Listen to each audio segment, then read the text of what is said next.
He's been an activist since 1956, and he's going to talk to us about the Chief Commissioner of the RCMP and how to talk to him.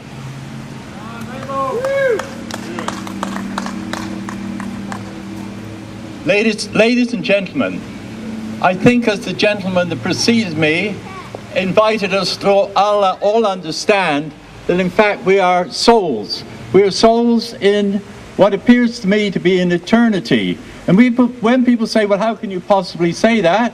I would say, well, anybody and most women who've had children would agree with me that there is a power that seems to exceed our capacities as individuals. And this power appears to be now, after a long time of criticizing what has gone wrong in this country, as a power for goodness. A power not for revolution, as this gentleman referred to, but a power for evolving ourselves as souls.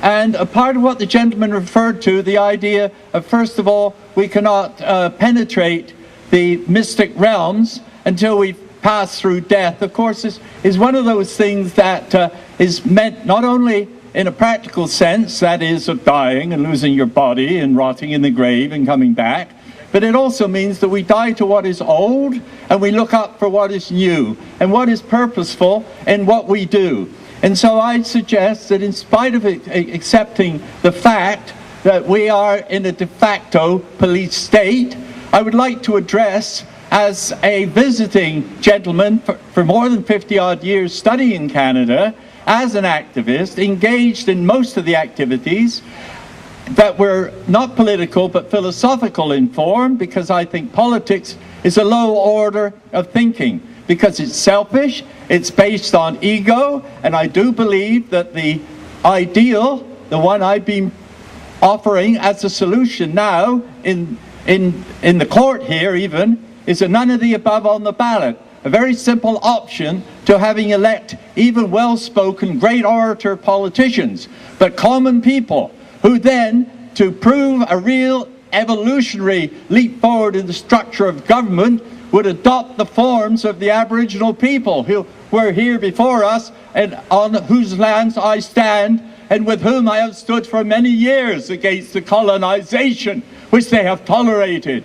It is high time that we spoke up for a reality on which we have our feet, a reality where we are on Mother Earth, we're under Father Sun, or if you prefer, we're under Mother Sun, we're on our fatherland.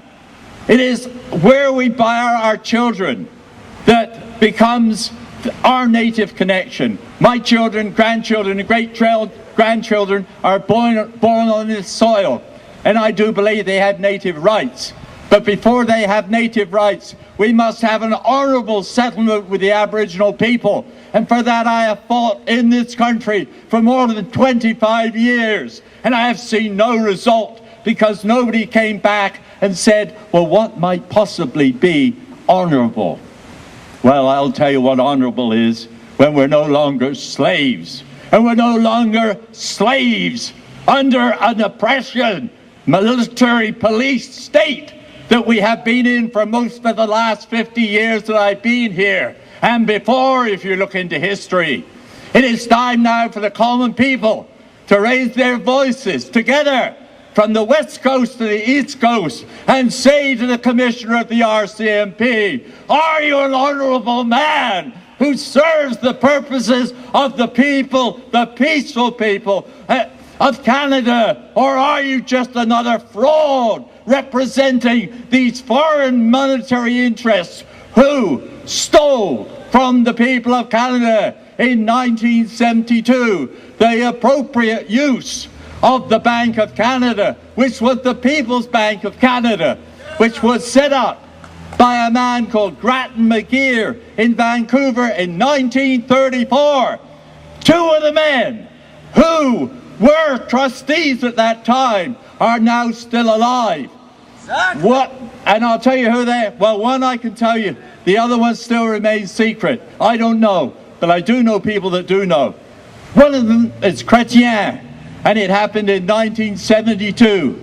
I used to blame Trudeau because I was no great friend of his, but I did meet him a couple of times. And I'll tell you what, I know now that the pressure that man was under as Prime Minister, and the fact that the RCMP did not stand by him when he said, no, let us not perpetrate this fraud of the Bank of Canada. Let us deal with this now. Let us say no to the mafia. Let us say no to the FLQ. Let us say no to these people, because I am supposed to be, if nothing else, keeping this country together. And when the RCMP turned away, because I happened to be the man that blew the whistle, I went to the RCMP in Ottawa after going to the RCMP in Richmond and after going to the Governor General and saying, if you allow this fraud to happen, you are enslaving the people of Canada, because they were given their freedom in 1934 and you're stealing from them, because nobody was afraid. Nobody was afraid enough that they were ready to die for the truth, that that Bank Act should be enforced to this day. And any government that does not support that does not understand anything about money. And what you should know about money is the biggest myth that was ever invented to enslave people. And what this gentleman said, we cannot move directly. Boy, I'm foaming at the lips. I'm sorry, I don't usually get that.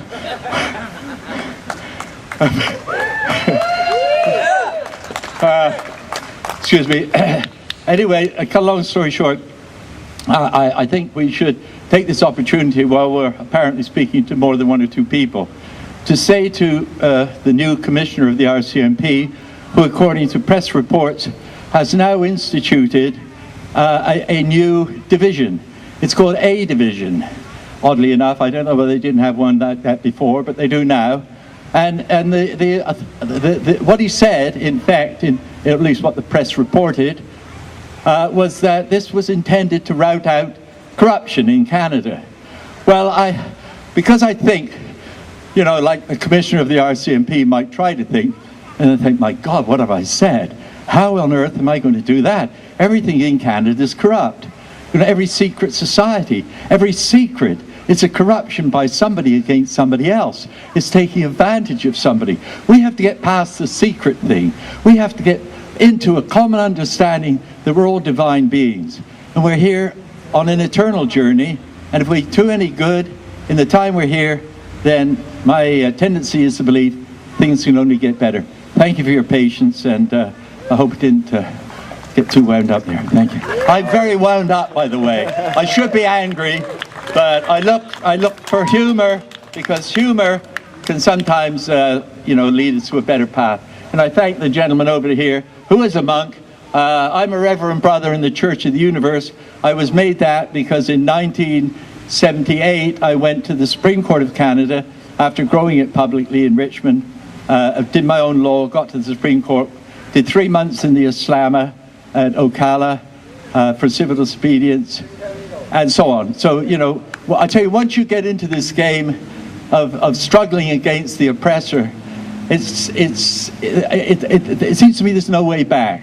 If I could, there's a couple of times when I felt like I would escape, but somehow or other, that energy for truth and justice and love keeps coming back.